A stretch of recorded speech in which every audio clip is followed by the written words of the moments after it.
אני אפילו האחרון לסיום, אני יודע מה לעשות, אבל... ואז אמרתי, די, עד כאן. אני רגיל לספר, לא רואה את הפועל, אבל עד כאן. עצרתי, כתבתי, אני לא ממשיך.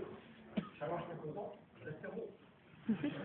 עכשיו, לא היה מתרגם בקורס, זה היה קורס משמעות ישראל. מי שבדק זה היה המרצה. המרצה היה נקה שנולד בגרמניה. אמרתי, בסדר, הוא יוריד לי 10 נקודות, אין בעיה. אני לא יכול לראות, די. נותן את המקצוע הזה, הוא מקבל אותו חזרה, אין פלוס, הוא לא נותן לי.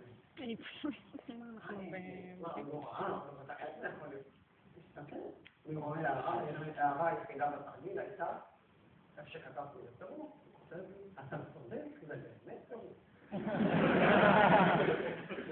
וכולם מסתכלים, ועזרתי את זה כמובן, כל הסטודנטים, תראו אותי, אני מצליח לקה גרמני שסוד לדבר כזה, והוא מה, אני עבדתי על זה על באמצע הלילה, ובסוף הוא הוריד לי על זה בלוק, כי עשיתי טעות חישוב,